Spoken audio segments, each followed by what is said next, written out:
পাশের হার কত থাকে শুধু একটুকু হিসাব রাখো, মনে রাখো। পাশের যেমন গতবারে কথা বলি, এবারে সায়েন্সে কারা কারা আছো?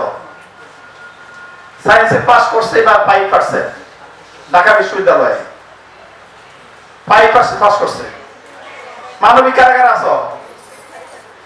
মানবিকে 8% পাস করছে। কমার্সে কারা কারা আছো?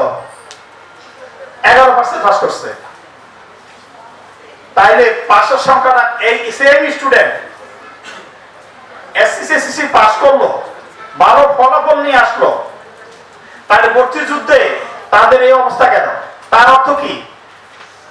তার অর্থ হলো ইন্টারের যে সিলেবাসটা, এই সিলেবাসটা কি এখানে আছে? থাকলে কি ঘটনা ঘটে?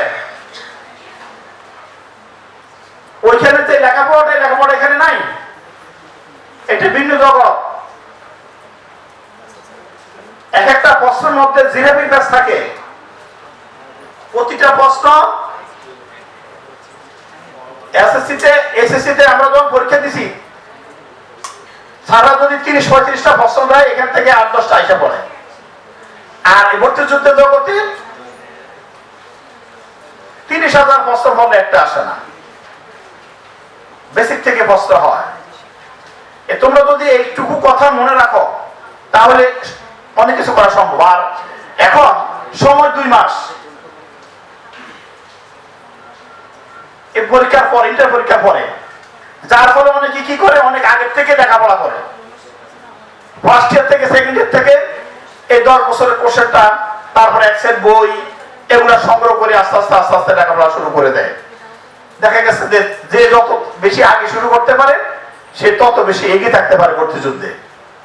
এখন তোমরা সোনারগাঁর মানুষ, এমনি ইউসিসি শাখা নাই, কোন কোচিং এর শাখা তো সোনারগাঁয় নাই, তোমরা তোমাদের একটু ঘুম বেশি, ঘুমাইতেছে যা উঠবো আর কি করে কে? হ্যাঁ, বাবা মারা তো সকালবেলা ঘুম থেকে উঠায়, এই উঠতেছে এই উঠতে সময় চলে যায়। সাবধান, গত 12 বছরে যত লেখাপড়া করছো সব এক জায়গায় করো, আর ভর্তি যোগ্যতাকে এক জায়গায় করো। ওই যে ম্যাডাম যে বলছে ভর্তির যোগ্যতা 10 গুণ বেশি, আমি 10 গুণ বলি না, আমি বলি 70 গুণ বেশি। কিয়ামতের আগুন আর এই দুনিয়ার আগুনের মধ্যে পার্থক্য কি? কিয়ামতেরটা 70 গুণ বেশি, এই ভর্তি যুদ্ধ 70 গুণ বেশি। দুইটি আগুন, কিয়ামতেরটাও আগুন আর এই দুনিয়ারও আগুন।